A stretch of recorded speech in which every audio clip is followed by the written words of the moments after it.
थांब माझ्या लेकरा. अगदी या क्षणी तू जिथे कुठे असशील, जे काय करत असशील, ते सगळं 2 मिनिटासाठी बाजूला ठेव. हा व्हिडिओ स्क्रोल करण्याची अजिबात घाई करू नकोस. तुला काय वाटतं, आज तू या चॅनलवर, या विशिष्ट व्हिडिओवर आणि या संदेशावर अचानक किंवा चुकून आला आहेस? नाही माझ्या बाळा.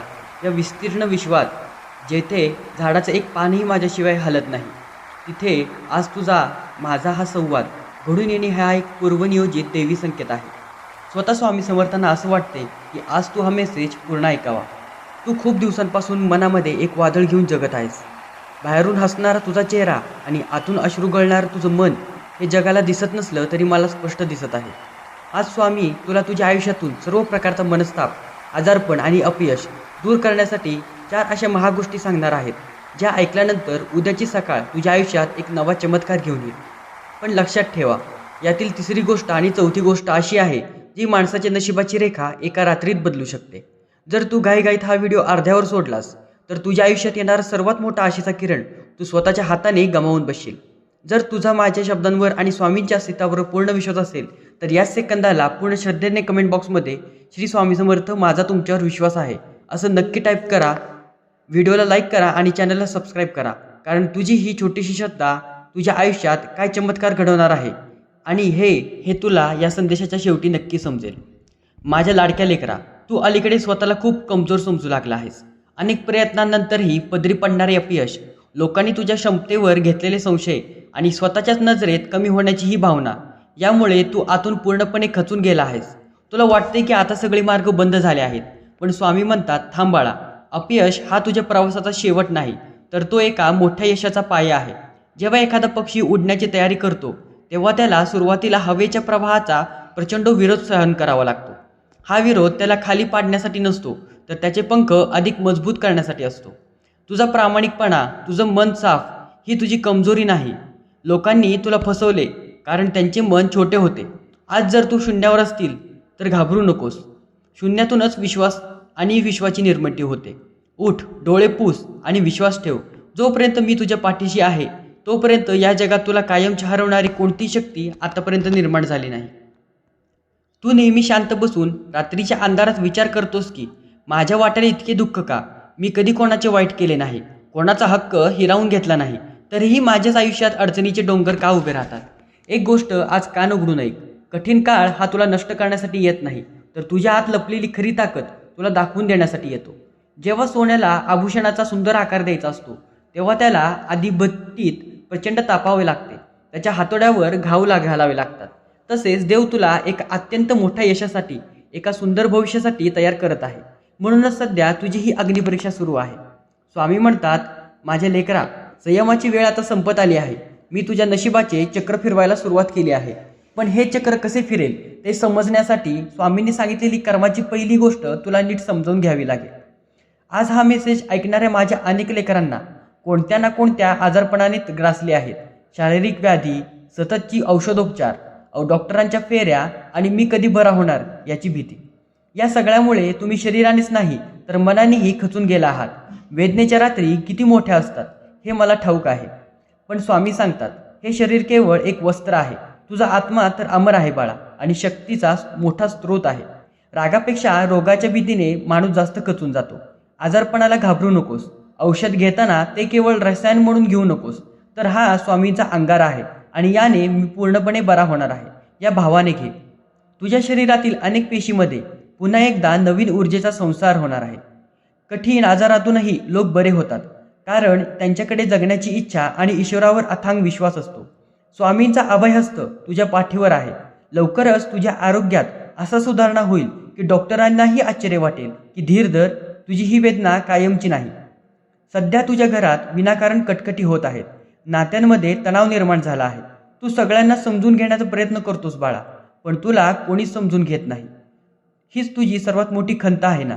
रोजची कौटुंबिक भांडणे, पैशांची ओढाताण आणि घरातून निघून गेलेली शांतता यांमुळे तुझे मन विचलित झाले आहे. स्वामी म्हणतात, ज्या घरात माझे नामस्मरण होते तिथे कोणतीही नकारात्मक शक्ती टिकू शकत नाही. बाहेरच्या जगात कितीही वादळ असले तरी तुझ्या मनाचा गाभारा शांत ठेव. घरातील लोकांच्या बोलण्याने लगेच चिडू नकोस. अनेकदा समोरची व्यक्ती सुद्धा तिच्या कर्माच्या ओझ्याखाली दाबलेली असते. रोज संध्याकाळी घरात एक दिवा लावा, कापूर जाळा आणि संपूर्ण घरात स्वामी समर्थांचा मंत्र किंवा तारक मंत्राचा गजर करा. या मंत्राच्या दोन्ही लहरींमध्ये इतकी ताकद आहे की ती घरातील सर्व वास्तुदोष आणि नकारात्मकता एका क्षणात नष्ट करून टाकतात. घरात एकमेकांबद्दल आदर आणि प्रेम ठेवा. काही भक्तांना आयुष्यात एक साचेबद्धता आलेली आहे. रोज सकाळी उठणे, तीच कामे करणे, तोच ताण सहन करणे आणि रात्री थकलेला चेहरा घेऊन पुन्हा झोपणे. यामुळे जीवनाचा कंटाळा आला आहे. मी हे सगळं कशासाठी करतोय? माझ्या कष्टाचे काही फळ मिळणार आहे का? असा नैराश्याचा प्रश्न तुझ्या मनात येतो. स्वामी म्हणतात, लेकरा, कर्म हेच तुझे जीवन आहे. कर्तव्यापासून पळ काढणे हा उपाय नाही. तू जे काही काम करतोस, मग ती नोकरी असो, व्यवसाय असो किंवा घरातील कामे असो, ते काम फक्त पोट भरण्यासाठी करू नकोस बाळा. तर ते काम म्हणजे तू माझी केलेली पूजा आहे या भावनेने कर. जर तुम्हालाही अशीच पूर्ण कामं करण्यासाठी स्वामी समर्थ महाराज तुम्हाला मोटिवेशन देत असतील तर स्वामी समर्थ तुमची भक्ती अपार आहे हे कमेंट नक्की करा. जेव्हा तू माझ्या कर्माला ईश्वरी सेवा समजून करशील तेव्हा कामाचा थकवा नाहीसा होईल आणि तिथे एक अनोखा आनंद निर्माण होईल. तू करत असलेले कष्ट वाया जाणार नाही. आज तू जे प्रामाणिकपणे पेरत आहेस, स्वामी अत्यंत गोड फळ तुला भविष्यात नक्कीच देणार आहेत. आता आपण त्या पहिल्या गोष्टीकडे वळणार आहोत जी स्वामींनी प्रत्येक भक्ताला आयुष्यात पाळायला सांगितली आहे. स्वामी म्हणतात, जेव्हा तुझ्यावर संकट येईल बाळा, तेव्हा लोक तुझ्यावर हसतील. तेव्हा कधीही स्वतःच्या तोंडाने स्वतःचे समर्थन करू नकोस. शांत राहा. तुला सध्या सर्वात जास्त वेदना कोणत्या गोष्टीची होत आहे बाळा? तू ज्यांच्यावर स्वतःपेक्षा जास्त विश्वास ठेवलायस ना, त्यांनीच तुझ्या विश्वासाचा गैरफायदा घेतला. त्यांनीच तुझ्या पाठीत खंजिरे खोपसली. तू ज्यांच्या एका हाकेवर धावून गेलास त्यांनीच आज जेव्हा तुला गरज होती तेव्हा आपले हात झटकून घेतले. अशा वेळी माणसाला राग येतो, बदला घेण्याची इच्छा होते.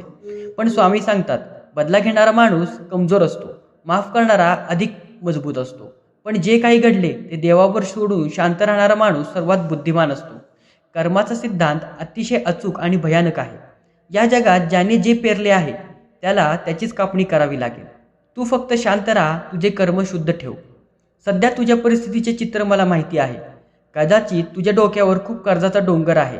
नशिबाचे चक्र नेहमी स्थिर नसते बाळा, ते सतत फिरत असते. आज जर तू शून्यावर असतील तर उद्या तू शिखरावर पोहोचू शकतोस.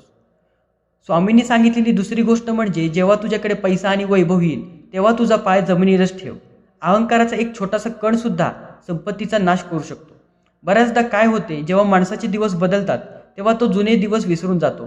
ज्यांनी कठीण काळात मदत केली त्यांना विसरून जातो.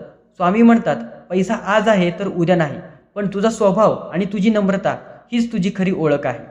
जेव्हा तुझ्याकडे पुन्हा पैसा येईल तेव्हा गरिबांना, गरजू लोकांना मदत करायला विसरू नकोस. कारण दानाने संपत्ती शुद्ध होते आणि ज्या घरात दानधर्म होतो तिथे लक्ष्मी कायमची टिकून राहते. सुखात हळूहळू जाऊ नकोस आणि दुःखात खचून जाऊ नकोस. ही दुसरी गोष्ट नेहमी लक्षात ठेवा. माणसाला शारीरिक जखमेपेक्षा शब्दांची जखम जास्त वेदना देते.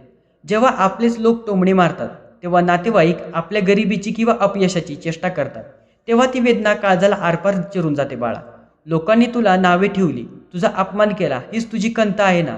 पण एक गोष्ट आज नक्की नीट समजून घे, स्वतःची किंमत इतरांच्या बोलण्यावरून ठरवू नकोस. लोकांनी तुला नावे ठेवली तरी तुझी खरी किंमत कधीच कमी होत नाही. एक मौल्यवान हिरा जर चिखलात पडला तरी त्याची किंमत कमी होत नाही, तो हिराच राहतो. तू देखील माझ्यासाठी, या विश्वासाठी एक अमूल्य हिरा आहेस बाळा. स्वतःवर प्रेम करायला शिक, स्वतःचा आदर कर. आता आपण त्या तिसऱ्या गोष्टीकडे जात आहोत जी स्वामींनी अत्यंत गुप्त ठेवायला सांगितली आहे आणि हीच ती गोष्ट आहे जी तुझ्या आयुष्यातील सर्व शत्रूंचा नाश करणार आहे. स्वामींनी सांगितलेली तिसरी गोष्ट अत्यंत गुह्य आणि महत्त्वाची आहे. स्वामी म्हणतात, तुझी पुढील बेत, तुझ्या आयुष्यातील आनंद, तुझ्या घरातील गोपिते अगदी तुमच्या जवळच्या मित्रालाही सांगू नका. आजकाल माणसाला आपली प्रत्येक गोष्ट जगाला दाखवण्याची सवय झाली आहे. पण लक्षात ठेव, जेवढी तुझी प्रगती गुप्त राहील तेवढी ती जास्त काळ टिकेल. जेव्हा तू तुझ्या योजना लोकांसोबत शेअर करतोस तेव्हा त्या योजनांचा लोकांची नकारात्मक ऊर्जा आणि नजर लागते. अनेकदा काम पूर्ण होण्यापूर्वीच ते बिघडतं. याचे कारण हेच असते, शत्रू फक्त बाहेर नसतात, अनेकदा आपल्याच लोकांच्या मुखवट्यामागे ते लपलेले असतात. तू प्रगती करतोयस हे पाहून वरून हसणारे लोक आतून जळत असतात. म्हणूनच जोपर्यंत तुझे काम पूर्ण होत नाही तोपर्यंत शांत राहा. जेव्हा यश मिळेल तेव्हा ते जगाला आपोआप दिसेल. हा तिसरा नियम तुझ्या आयुष्याला एक कवच प्रदान करेल बाळा. देव कधीही थेट आकाशातून प्रकट होऊन तुझ्याशी बोलणार नाही, पण तो वेगवेगळ्या संकेतांच्या माध्यमातून तुला मार्ग दाखवत असतो. अलीकडे तुझ्या आयुष्यात काही वेगळे बदल, काही वेगळे अनुभव येत आहेत का? जसं की ब्रह्ममुहूर्तावर तुझी झोप उघडणे. हे सर्व योगायोग नसतात बाळा, हे माझे ईश्वरी संकेत आहेत. निसर्ग तुला सांगण्याचा प्रयत्न करत आहे की तुझी वाईट वेळ आता संपत आली आहे आणि चमत्काराची वेळ सुरू झाली आहे. आता आपण स्वामींनी सांगितलेल्या चौथ्या गोष्टींकडे वळत आहोत. स्वामींनी सांगितलेली चौथी आणि सर्वात शक्तिशाली गोष्ट म्हणजे जेव्हा तू सर्व मार्ग थकतोस तेव्हा विचार करणे बंद कर आणि पूर्णपणे माझ्या चरणी शरणागत हो. कारण जिथे तुमची मर्यादा संपते तिथे माझी कृपा सुरू होते. भिवू नकोस, मी तुझ्या पाठीशी आहे, हे स्वामींचे अंतिम आश्वासन आहे. शरणागती म्हणजे काय? स्वतःचा अहंकार बाजूला ठेवून मी काहीच करत नाही, जे काही करत आहेत ते माझे स्वामीच करत आहेत, हा संपूर्ण भाव मनात निर्माण होणे म्हणजे खरी पानावर शरणागती. जेव्हा तुझे सगळे प्रश्न, सगळ्या चिंता माझ्या चरणी अर्पण करतोस तेव्हा तुझे ओझे हलके होते. तुझ्या आयुष्याचा या जहाजाचा सुकाणू आता तू माझ्या हातात दिला आहेस. यामुळे वादळे कितीही मोठी आली, संकटे कितीही भयानक आली तरी घाबरू नकोस. मी त्या वादळाला शांत करीन आणि तुला सुखरूप किनाऱ्याला लावीन. या विश्वात एक न्यायपीठ आहे जिथे कधीच चूक होत नाही. लोकांना वाटत असेल की ते चुकीचे वागून इतरांना फसवून खूप सुखी आहेत, पण त्यांचा तो सुखाचा काळ तात्पुरता असतो. घाबरू नकोस, तुझा हा संघर्ष वाया जाणार नाही. ज्यांनी तुला रडवले ते एक दिवस स्वतःच्या कर्माच्या ओझाखाली नक्की दबून जातील. माझ्या लाडक्या लेकरा, स्वामींनी सांगितलेल्या या गोष्टी, कर्मावर विश्वास ठेवून शांत राहणे, सुखात राहणे, अहंकार न करणे, आपल्या योजना गुप्त ठेवणे, आजारपणाला धैर्यानेच तोंड देणे, पूर्णपणे स्वामींना शरणागत होणे, या गोष्टी आयुष्यात कधीच विसरू नकोस. हा संदेश केवळ एक व्हिडिओ नव्हता, हा तुझ्यासाठी स्वामींचा थेट आशीर्वाद होता. माझ्या लेकरा, पैशांच्या संकटापेक्षा जेव्हा स्वतःचीच माणसं आपल्याला संशयाच्या नजरेने पाहतात तेव्हा होणारा मनस्ताप सर्वात भयंकर असतो. तू ज्या नात्याला रक्तापेक्षा जास्त मानलेस, ज्यांच्या सुखासाठी स्वतःच्या इच्छा मारलास, त्यांनी तुझ्यावर आज खोटे आरोप केलेत. तुला घरातच परकेपणा जाणवत आहे. तू रात्री शांतपणे झोपू शकत नाहीस कारण त्या कटू शब्दांचे पडसाद उमटत आहेत. स्वामी म्हणतात, बाळ शांत हो. माणसाचा स्वभाव पाहण्यापेक्षा तो परिस्थितीनुसार बदलत असतो. जेव्हा एखाद्याचे दिवस वाईट असतात तेव्हा त्याचे चांगले बोलणेही लोकांना खटकू लागते. तू स्वतःला सिद्ध करण्याचा प्रयत्न सोडून दे. जे तुला ओळखतात त्यांना कोणत्याही पुराव्याची गरज नसते आणि जे तुझ्यावर संशय घेतात त्यांना तू कितीही स्पष्टीकरण दिलंस तरी त्यांचा विश्वास बसणार नाही. तुला ज्यांनी मानसिक त्रास दिला त्यांना मनात धरून ठेवू नकोस.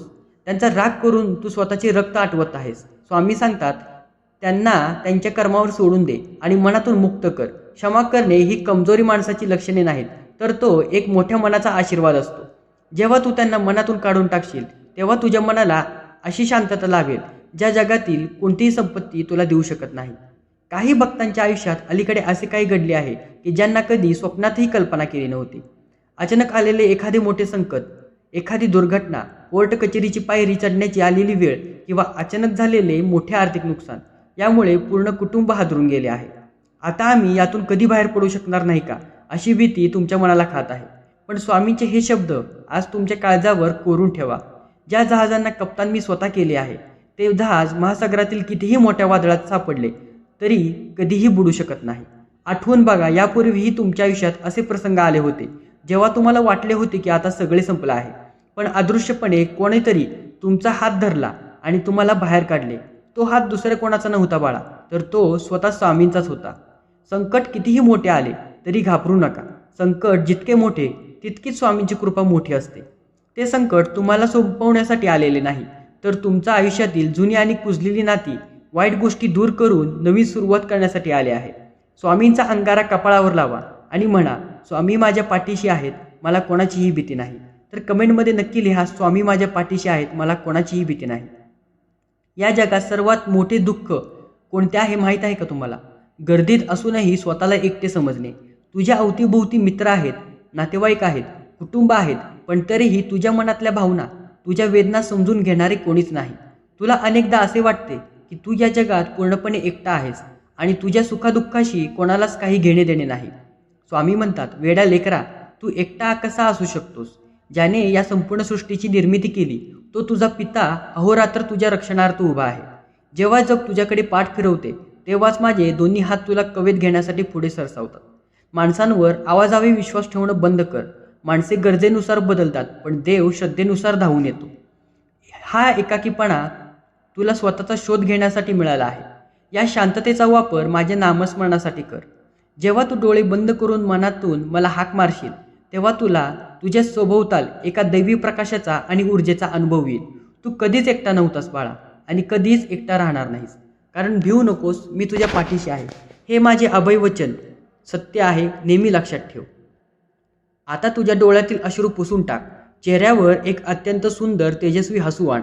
मनातील सर्व भीती, सर्व चिंता नदीत वाहून टाक आणि एका नव्या उत्साहाने तुझ्या कामाला लाग. आजारपण पळून जाईल, मनस्ताप संपून जाईल आणि घरात आनंदाची उधळण होईल. स्वामींचा अभयहस्त नेहमी तुझ्यावर पाठीशी आहे. हा संदेश जर खरोखरच तुझ्या मनाला, तुझ्या आत्म्याला स्पर्श करून गेला असेल तर हा आशीर्वाद केवळ स्वतःपुरता मर्यादित ठेवू नकोस. हा व्हिडिओ तुमच्या अशा मित्रांना किंवा नातेवाईकांना नक्की शेअर करा जे सध्या निराश किंवा आजारी होत आहेत. कोणाच्या तरी अंधारमय आयुष्यात आशेचा किरण बनण्याचे माध्यम तुम्ही बना.